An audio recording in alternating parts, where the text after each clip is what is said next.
Evet. Hava iyi gibi geldi gözüme ama sonra baktım ki biraz serin. Rüzgar çünkü çarpıyor bisiklet sürerken. O yüzden tekrar yukarı çıktım. Bir mont aldım, geri geldim. Evet dostlar, bugün yine gidiyoruz bahçeye. Uzun bir aradan sonra yaklaşık bir 15 gün geçti fideleri dikeli. Bir haftadır Ankara'da yoğun bir yağmur altındaydık. Yani yağış oldu. Buna bağlı olarak da ben ara ara tabii ki bahçeyi kontrol için gittim. Ufak tefek problemler var. Onlarla ilgili hemen bir müdahil olmamız gerekecek. Onlara bir çözüm üreteceğiz. Hava güzel. Bugün artık bisikletle gidelim. Hadi bakalım.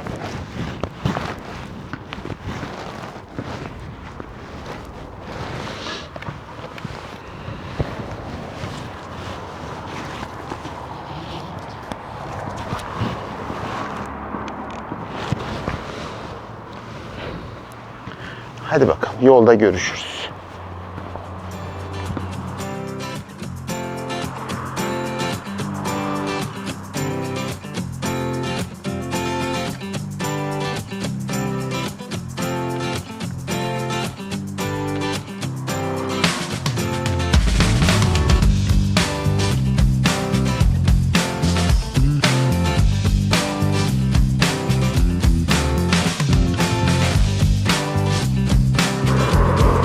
Evet dostlar, yolun trafikli olan kısmını geçtik.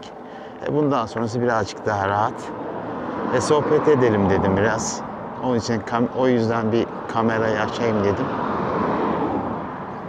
Ya bugünün konusu şu, geçenlerde bir sosyal medyada bu haber kanallarında falan da gördüm.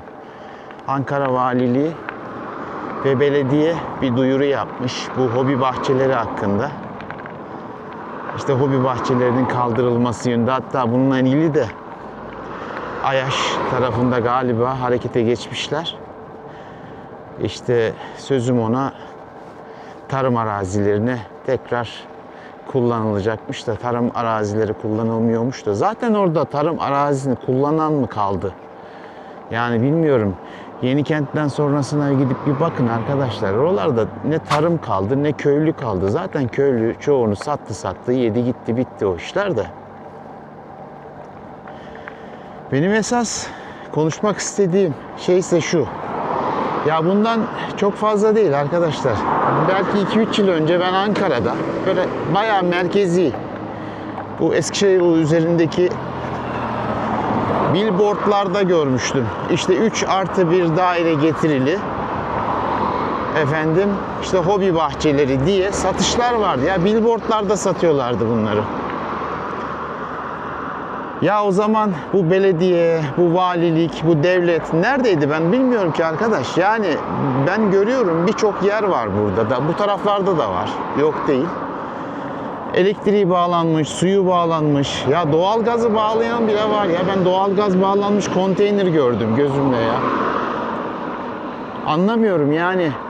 Bunları yaptırıyorsunuz da sonradan neden bu yasak oluyor da bir anda gelip yıkmak istiyorsunuz? Ben bir türlü anlamıyorum ya. Yani vatandaşı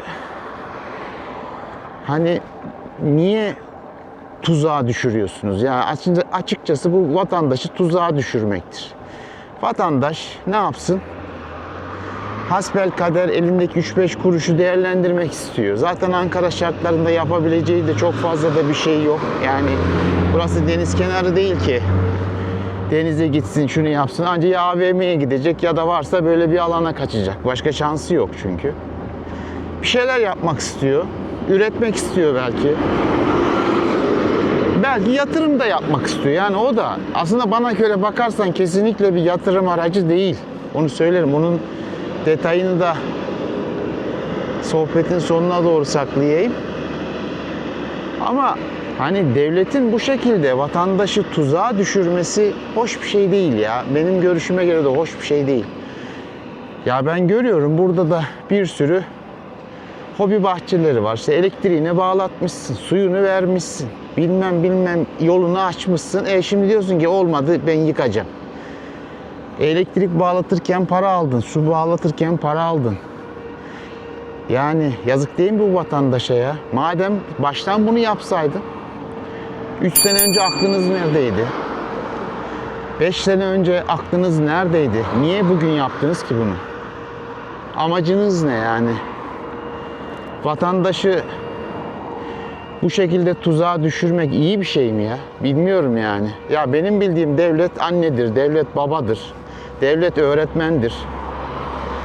Devlet vatandaşını korur, gözetir, eğitir, sağlığını korur. Çünkü devletin yapı taşı biziz zaten. Biz olmazsak ülke nasıl olacak? Her bir vatandaşı bir hücre gibi, bir bütünün parçası gibi bu devletin, bu milletin bir parçasıyız arkadaş. Niye insanlara bunları yapıyorsunuz ben anlamıyorum. Hani desen ki kardeşim yok, bu zaten yasal değildi. Efendim bak ben hiç bu zamana kadar buna müsaade etmedim. Tamam diyeceğim. Eyvallah. Kabulüm. Ama öyle bir şey yok. Adam burayı bölmüş. Getirmişsin elektrik bağlamışsın. Su bağlamışsın. Bilmem yol açmışsın. Şimdi diyorsun gibi olmadı. Ben bozacağım burayı. Ya en kötü yerde bile nereden baksanız 600 bugünün parasıyla 600-700 bin lira. Hani arsayı saymıyorum. Maliyet var. Yazık günah değil mi bu insanların parasına puluna? Yani bilmiyorum. Ha ben şahsen açık konuşmak gerekirse hiçbir zaman öyle bir şeyi ne yatırım aracı olarak gördüm ne de öyle bir şeyi almak istedim. Çünkü yani benim bakış açım şudur. Yani ev alacaksam kat mülkiyeti tapusu olmak zorunda. Hani ev alacaksam kat mülkiyeti tapusu olmak zorunda. Arsa alacaksam arsanın vasfı ne olursa olsun tek tapu olmak zorunda. Ben hisseli, ortaklı herhangi bir şeyi almayı doğru bulmuyorum. Ki hobi bahçeleri de bu sınıftandır. Yani yapılan iş şu. Adam işte 15-20 dönüm bir arazi alıyor. Kendi içinde adi parselasyon yapıp işte 500-500 bölüp neyse bunları şahıslara hisse oranında devrediyor. Bu arsayı satamazsın. Bu arsayı herhangi bir şey yapamazsın. Bu arsa elinde patlar. Yarın bu işten vazgeçtin. Ben bu işi yapmak istemiyorum dediğin anda da hiçbir şey yapamazsın. Öylece kalır orada o. 2 kuşak, 3 kuşak sonrasında da 10 dönüm araziyi 1000 hisseli, 500 hisseli ya da 100 hisseli bir hale getiririz. Atsan atamazsın, satsan satamazsın. Dolayısıyla mantıklı bir yatırım ya da mantıklı bir tercih kesinlikle değil. Benim adıma ben böyle görüyorum olayı.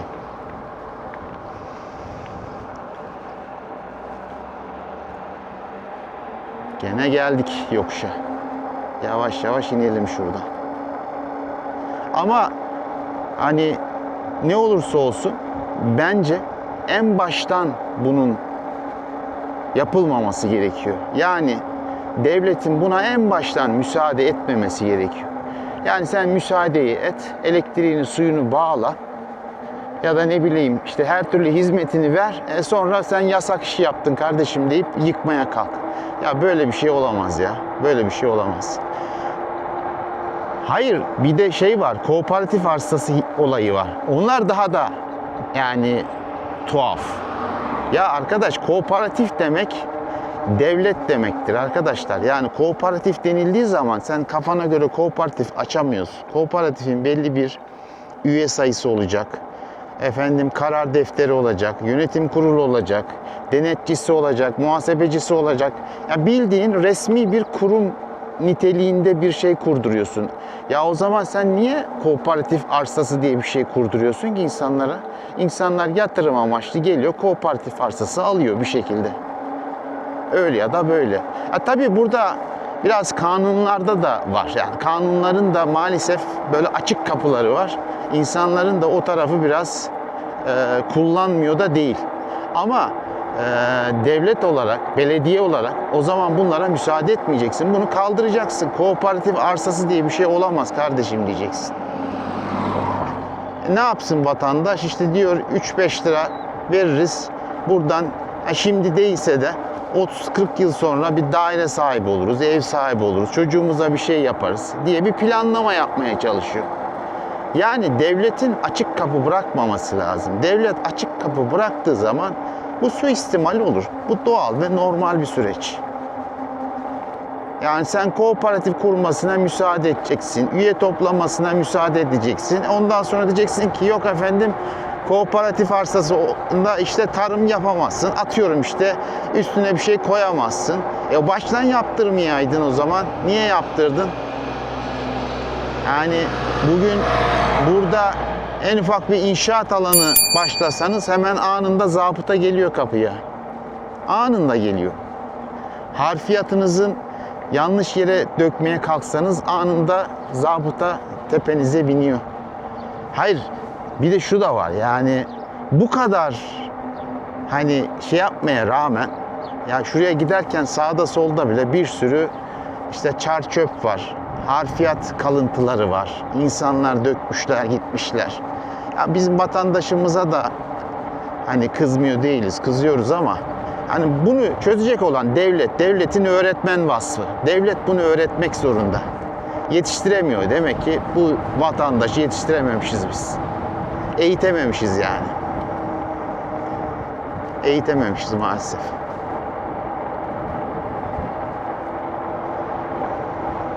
Ya aslında hani bununla ilgili ya bir şey yasaklamakla zaten işin içinden çıkılmıyor da.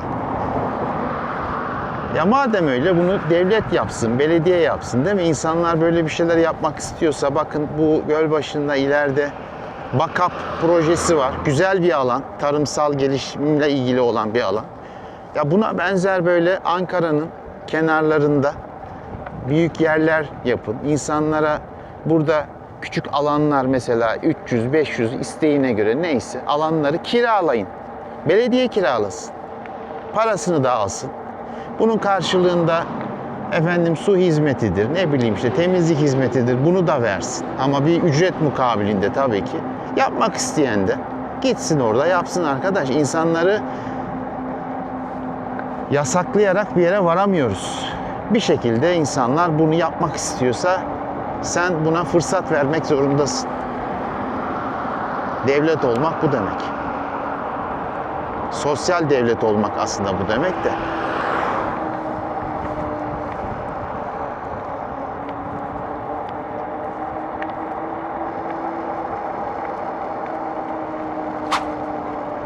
Bu bir önceki videomda gösterdiğim alanlar vardı. Bu yüksek gökdelenlerin olduğu yer. Oralar tarlaydı arkadaşlar. Tarlayı imara açan sizsiniz. Bu kadar yüksek katı veren sizsiniz. Yani niye hep vatandaşa anlaması güç. Vatandaşın artık bazı şeyleri görmesi lazım. Gözünü açması lazım ya.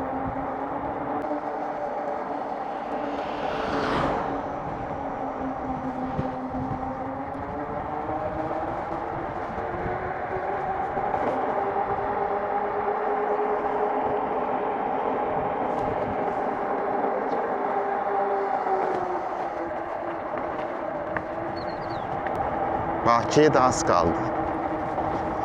Şurada şu uyuz köpek var. Oraya da bir geçelim de ondan sonrası rahat.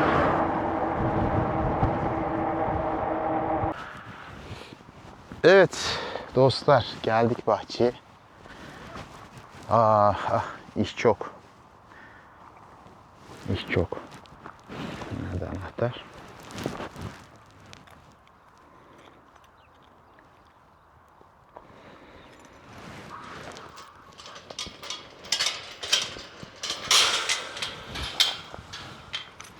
Bisikleti içeri alalım. Bataryayı da bir şarja takalım. Bakalım sistem biraz iş görüyor. En azından biraz bataryamızı şarj edelim ki giderken rahat edelim.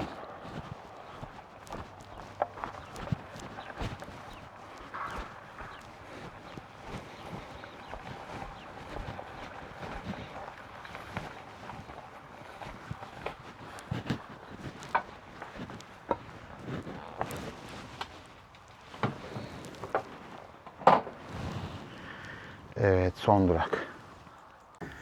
Bırakalım bu güncel konuları. Şimdi toprağa dönelim değil mi? Toprak güzel, insanı da rahatlatan bir şey. Ben şimdi üstümü değiştirdim. Şöyle yapalım, bir gidelim bahçeye, bir önce bir şu fidelerin son durumlarını bir görelim hep birlikte. Neler olmuş, neler bitmiş hep birlikte bir bakalım. Çünkü aşağı yukarı 4-5 gündür Ankara'da, yani dün yağmadı. Ondan önceki gün ne kadar diyelim, hemen hemen her gün yağış oldu. Bu kadar aşırı yağış olması, havanın kapalı olması, güneş ve belli bir sıcaklık oranına da çıkmamış olması havanın bitkilerde bazı problemler çıkartıyor. Özellikle fidelerde ve ağaçlarda. Fidelerde bunlara külleme, mildiyo falan da deniyor. Yani aslında bir mantar. Aşırı nemden dolayı mantar oluşuyor. Bu mantar da ister istemez bu fidelere zarar veriyor. Şimdi bunlar ne aşamada bir bakalım, bir görelim. Ondan sonra bugünkü iş akışımızda şu olacak. Önce bu fidelerin bu mantara yakalanmış yapraklarını temizleyeceğiz. Arkasından topraklarını biraz havalandıracağız. Yani çevre toprağını biraz havalandıracağız. Bunun için bir çapa yapacağız. Yani el çapası yapacağız. En sonunda hava biraz şöyle, şimdi çok sıcak. Biraz ılıdığı zaman diyelim. Yani sıcaklık 1-2 derece düştüğü zaman, yani 3-4 gibi diyelim. Bir bakır uygulaması yapacağız. Onu da yine detaylı uygulama esnasında konuşuruz. Toprak hala nemli aslında. Ama bir yandan da havalandırmak gerekiyor toprağı. Çünkü havalandırmazsak nem hala devam edecek. Evet, şöyle bir şunun yanına çökelim. Şimdi bakın. Şöyle ben gözlüğümü çıkartayım da ben çünkü yakını göremiyorum. Bir bakalım görebilecek miyiz?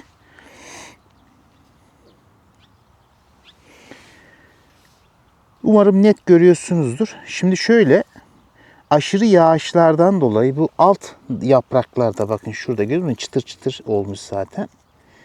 Bu iki nedenden dolayı oluyor. Bir, ıslanmasından dolayı oluyor. Yani nemden dolayı olur. İkincisi, yağmur toprağa vurduğu zaman çamuru buradan sıçratıyor ve yapraklara denk geliyor. Bu da yaprağın üzerine kaldığı zaman yine mantari hastalıkları bu şekilde aktivite ediyor. Böyle baktığınız zaman bakın yaprakta sarı sarı küçük küçük şeyler görüyorsunuz, böyle renk değişimleri. Bunlar işte mantari hastalıklardan kaynaklı. Buna işte külleme deniyor, mildiyo deniyor ya da benzeri. Günün sonunda bu bir mantar hastalığıdır. Bu tip hastalıklara yakalanmamak için bakır uygulaması yapılması gerekiyor. Aslında bakırı bizim daha önceden atmış olmamız gerekiyordu. Ama tabii bizim öyle bir fırsatımız olmadı. Çünkü biz dikimden hemen sonra maalesef yağmura yakalandık. Yağmura yakalandığımız için de böyle bir çalışma yapamadık ama şimdilik genel manada iyiler, sıkıntıları yok. Bunları şimdi şöyle yapacağız. Bunları temizleyeceğiz. Temizlerken daha önce yaptığımız bir uygulama vardı diker iken. Ne yapmıştık? Demiştik ki efendim şuradaki yaprağı aldık. Aldık mı? Aldık, tamam. Sonra ne yapıyorduk bunu? İşte azot kaynağıdır deyip toprağın içine atıyorduk değil mi? Bunu asla yapmıyoruz. Bakın bu hastalıklı bir yaprak. Bunu buradan uzaklaştırıyoruz. Oldu mu? Sakın o hastalıklı yaprağı alıp tekrar toprağa koymayın. O mantarı oraya koyarsanız o mantar bir şekilde ya köküne ya gövdesine tekrar bulaşacaktır. O da bitkinizin ölmesine neden olabilir. Bu yaprağı niye buradan uzaklaştırıyorsun? Şundan dolayı, eğer ben bu yaprakları buradan uzaklaştırmazsam bu gövdeye bulaşan mantar zamanla ana gövdeye gelecek. Ana gövdeye geldiği zaman da bitkinin çürümesine neden olacaktır. Dolayısıyla o yüzden buna dikkat ediyoruz. Evet, şimdi ben şöyle yapacağım. Bir gidelim makas alalım. Makasla keselim biz bunları. Çünkü elle koparttığım zaman hala gövdede biraz şeylik var. Gövdeye biraz zarar verebilir. Makasla keselim. Bir makasımızı alıp gelelim.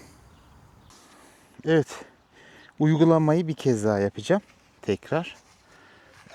Şöyle yapacağız. Şurada da şeyim vardı da onu da yanıma getireyim.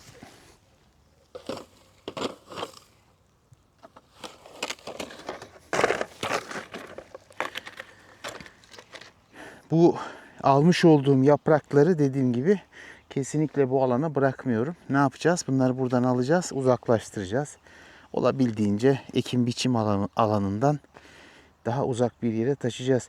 Şimdi normalde incelediğimde aslına bakarsanız hemen hemen bütün yapraklarında bu problem var. Ama budarken de dikkat etmem gerekiyor.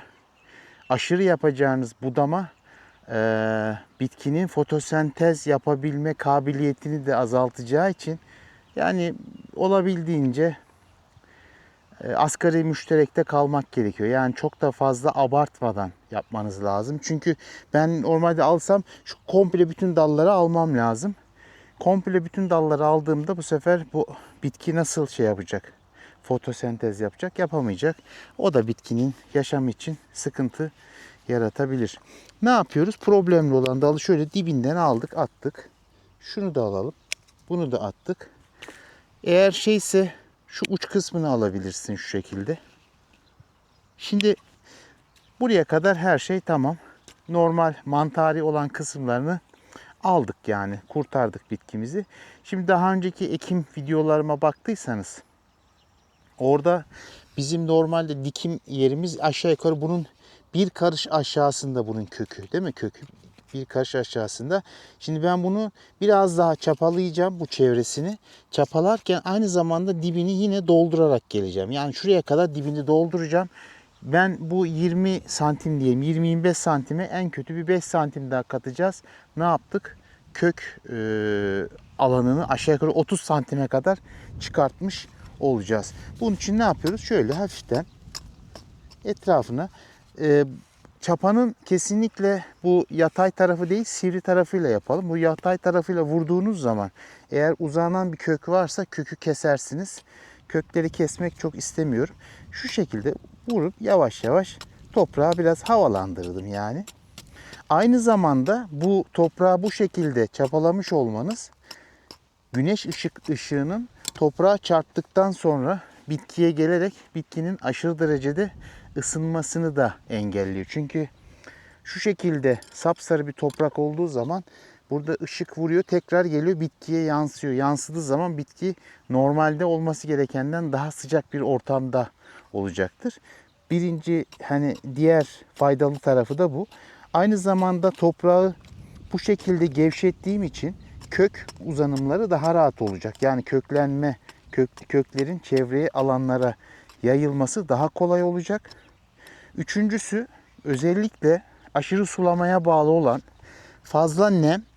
Ben burayı havalandırdığım için ne olacak?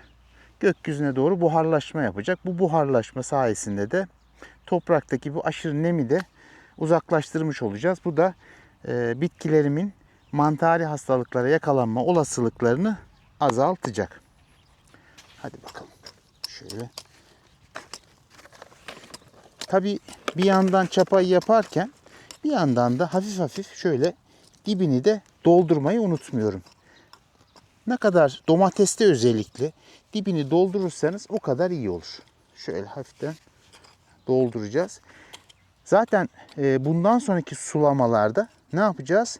Direkt bitkinin dibinden vermiyoruz. Hafif şöyle yaklaşık yaprak iz düşümünden olacak şekilde suyu veriyoruz. Yani buradan vereceksin. Çünkü gövdeye değdirmiyorum suyu. Direkt buradan o kökünden rahat bir şekilde onu alacaktır. Şimdi öncelikle bitkinin etrafını çapaladıktan sonra daha sonra da yine ara alanları da çapalamayı unutmayacağım. Hadi bakalım devam.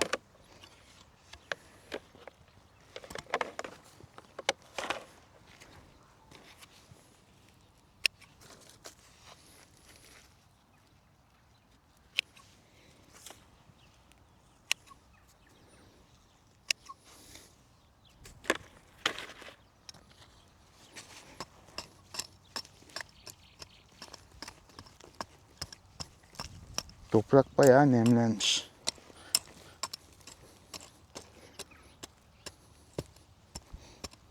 Şöyle normalde aslında çapalamak için biraz daha beklenebilirdi.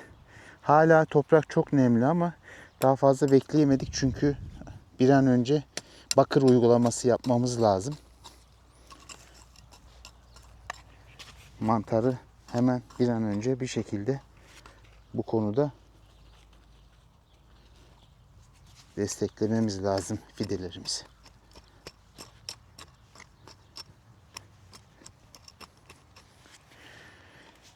Eskilerin bir lafı vardır. Der ki, 2 su bir çapa. Yani normalde çapalama özellikle fideler için çok önemli. Her 2 sulama ertesinde mutlaka bir çapalama yapılırsa iyi olur. Tabii biz damlama sulama yaptığımız için bizim çapa ihtiyacımız birazcık daha az oluyor. Çünkü biz vahşi sulama yapmıyoruz. O birazcık daha vahşi sulama için geçerli bir kural. Vahşi sulamada çünkü aşırı su verdiğiniz için toprakta bir kaymak tabaka oluşuyor. Kaymaklaşma diyorlar ona. Yani şunun gibi şöyle düşünün. Kaymaklaşma. O kaymaklaşmayı mutlaka kırmak ve toprağı bir harmanlamak gerekiyor. Bizde damlama olduğu için çok o kadar değilse de gene bir yaklaşık 10 günde 15 günde bir hafiften etrafına bir çapa çekilirse fena olmaz. İyi olur.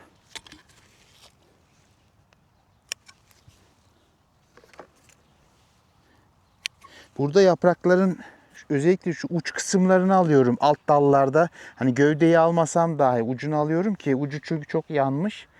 Onu da en azından bitkiden uzaklaştırmış olalım. Yine de fena değil bakalım. Şimdilik fidelerimizin durumları iyi gidiyor. Şunlara da zarar vermeyelim.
Evet dostlar, yorulduk. Bu elle çapa yapma işi oldukça zor. Seneye ben buna bir çözüm üretmem lazım. Fide aralıklarını biraz daha geniş yapacağım. Seneye neredeyse 1 metre 90 santim yapıp gerekiyorsa araya makineyle girip yapacağım bir çözüm üretmem lazım. Yoksa bu iş giderek bizi zorluyor. Evet, şimdi çapadan sonra ne yapacağız? Bu mantari hastalıkları önlemek için veya yakalandıysa da hani bundan sonrası için ilerlemesini engellemek için bakır uygulaması yapacağız. Bakır için şöyle çözümler var. Direkt bu şekilde bir bakır çözeltisi de alabilirsiniz. Bu direkt saf bakır çözeltisi, yani içinde başka herhangi bir şey bulunmuyor. Bu şekilde de olabilir. Veya bu şekilde piyasada bordo bulamacı diye de adlandırılan, aslında bakırla kirecin birlikte yapılmasıyla, yani bir karıştırılmasıyla elde edilen ürünler de bulabiliyorsunuz. Bunlar organik tarımda yeri olan ürünler. Yani işin içinde bir bakır var. Başka da bir şey yok. Bakırın en temel özelliği antiseptik olması. Yani doğal bir dezenfektan aslında. Bu da işte mantarı hastalıkları hem yakalanmasını engelliyor. Yakalanmışsa da tedavi amacıyla da kullanılabiliyor. Şimdi burada ben 16 litrelik bir pompam var. Bu pompaya karıştıracağım. Saf bakır veyahut da bu şekilde çözelti halinde olan, yani bordo bulamacı olan şekilde alıyorsanız her birinin prospektüsünü mutlaka okumanız lazım. Yani oranları değişebilir. Yani burada kullandığımız oranla burada kullandığımız oran birbirinden farklı. Bordo bulamacında genel temeldir bu. %1, %1,5 oranında daha çok kullanılır. En fazla %2'dir. O da ağaçlarda falan kullanılır. Hani fidelerde falan %1, %1,5 yeterli olur. Bununla ilgili de üstünde prospektüsünde yazıyor. İşte 100 litre su için 2-2,5, bakayım bir, 200-250 cc gibi bir şey yapar. O da 1 litrede işte yaklaşık 2-2,5 cc olsa 16 litre su içinde 40 ile 45 cc arasında bir karışım elde edeceğiz. Bunun dışında başka ne var? Piyasada bunların toz olan formları da var. Halk arasında gök taşı diye de adlandırılır. Gök taşı diyorlar. Mavi böyle toz şeklinde. O da uygulanabilir. Tabi dediğim gibi her birinin kaçta kaç oranında hangi bitki için ne kadar olacak. Yani fide için yaptığımız çözeltiyle ağaç için yaptığımız çözelti aynı değil. Her bir için ayrı ayrıdır. Mutlaka onları ya aldığınız yerdeki ilgili profesyonelden destek alarak, yani sorun ona ne kaçta kaç kullanacağım diye, veyahut da prospektüsüne bakarak o şekilde uygulanabilir. Şimdi ben burada bakır yapacağım. Çünkü benim hastalık var. Direkt artık bordo bulamacı yapmayalım. Direkt bakır olarak kullanacağım. O yüzden ben bunu kullanacağız. Bunda da ben üzerine daha önce notunu almışım. İşte 16 litre suya 48 cc şeklinde. İşte 45-48 cc arasında bir şey yapacağız. Önce bir çalkalayalım tabii ki, her zaman olduğu gibi. Uzun zamandan beri çünkü kullanmıyoruz.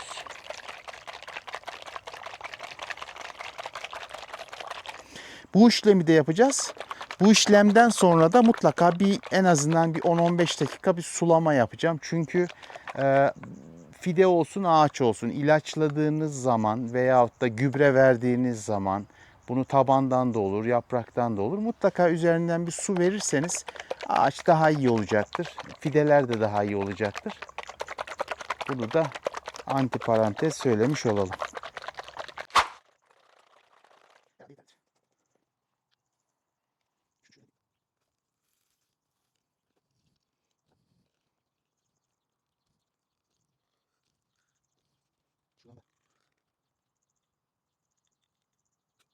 Yaklaşık 10 cc kadar çekebiliriz. Bunu da alacağım.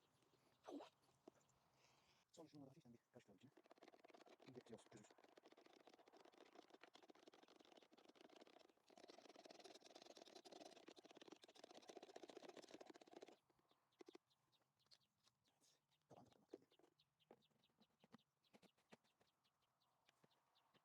yapıyorum. Okey, hadi bakalım. Başlayalım.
Evet dostlar, bugünlük benden bu kadar. İşleri bitirdik. Yavaş yavaş dönüşe geçeceğiz zaten. Videoya artık burada son vereceğim. Son vermeden önce Kurban Bayramınızı kutluyorum. Sizlerin ve ailenizin en güzel, mutlu, sağlıklı bir bayram geçirmesini temenni ediyorum. Dostlar, desteklerinizi bizden esirgemeyin. Abonelik, işte beğeni, yorum, her türlü desteğinizi bekliyorum. Sağlıcakla kalın.